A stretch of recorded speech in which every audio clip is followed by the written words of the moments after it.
حمد اور نظمیں پڑھی جاتی ہیں، واعظ و نصیحت ہوتی ہے، حتیٰ کہ شیخ امام کعبہ اور امام مسجد نبوی بھی بعض مرتبہ اندرونی اور بیرونی علماء، وہاں پہ بیرون ممالک سے بھی علماء تشریف لاتے ہیں اور شریک ہوتے ہیں۔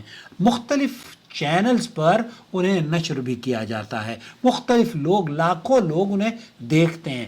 نمازیں بھی باقاعدہ طور پر نشر کی جاتی ہیں، پڑھی جاتی ہیں۔ میں خود ناچیز پچھلے دنوں دہلی میں تھا، تو آل انڈیا اہل حدیث کانفرنس میں شرکت ہوئی، وہاں امام مسجد نبوی نے مغرب اور عشاء کی نمازیں پڑھائی، تو خوبصورت تلاوت، لوگ جھوم اٹھے، لوگوں کو پسند آئی۔ کیوں؟ کیونکہ وہ قرآن کریم سننے کے لیے بے چین ہیں، انہیں کوئی ایسا قاری چاہیے جو انہیں سننے پر مجبور کر دے۔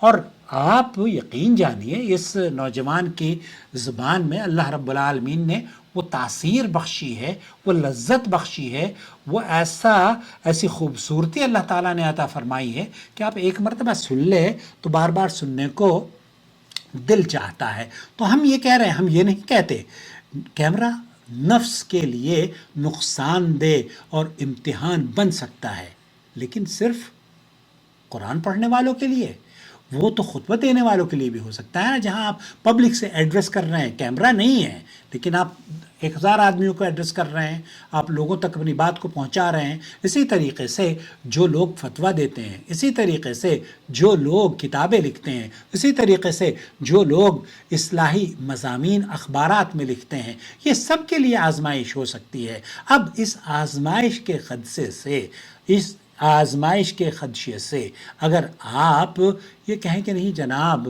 یہ حملہ ہے شیطان کا، آپ بند کر دیں، دروازہ بند کر دیں دعوت کا دروازہ بند کرنا یہ کوئی خیر کا پہلو نہیں ہوگا، بلکہ ہمیں یہ دیکھنا چاہیے کہ انما الاعمال بالنیات، یہ جو اصول اللہ کے رسول صلی اللہ علیہ وسلم نے ہمیں سکھایا ہے، یہ قیامت کی صبح تک جاری اور ساری رہے گا۔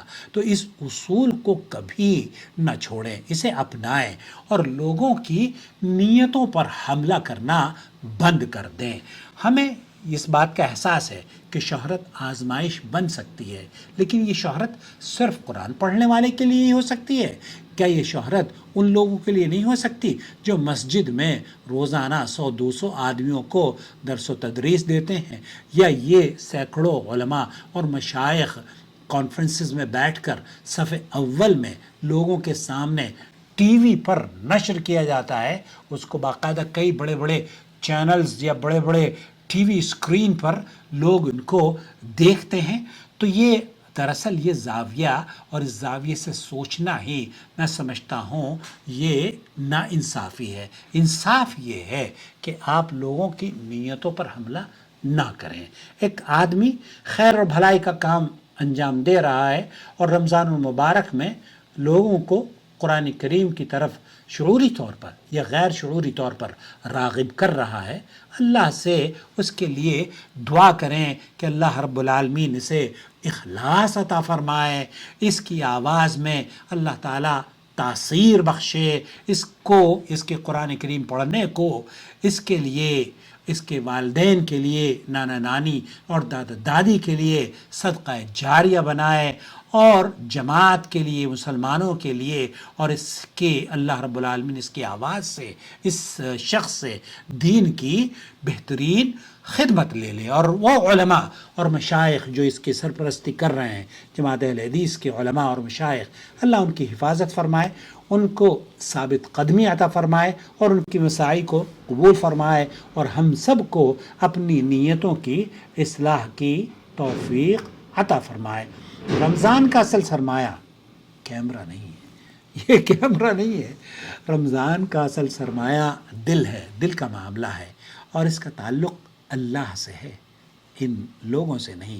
اس لیے جو قرآن کریم کی تلاوت کے ذریعے لوگوں کے دلوں کو بیدار کر رہا ہے، اس کے لیے دعا کریں، اللہ رب العالمین اس کی اس سعی کو قبول فرما لے، اور جو کمی بیشی ہے، جو خامیاں ہیں، جو اگر ریاکاری ہے تو اللہ تو غفور الرحیم ہے، اسے معاف فرما دے، اس کی کمی کو دور کر دے، اور اسے اس سے دین کی خوبصورتی سے خدمت کرنے کی توفیق سے نواز دے. آمین یا رب العالمین. بہت خوبصورت کام ہے. اللہ رب العالمین حفاظت فرمائے.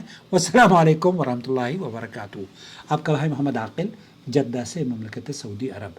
آپ کو میری اس ویڈیو سے اختلاف کا حق حاصل ہے، لیکن میں ایز یوزول کہا کرتا ہوں کہ ادب اور شائستگی سے آپ اپنی رائے کا اظہار کر سکتے ہیں. شکریہ.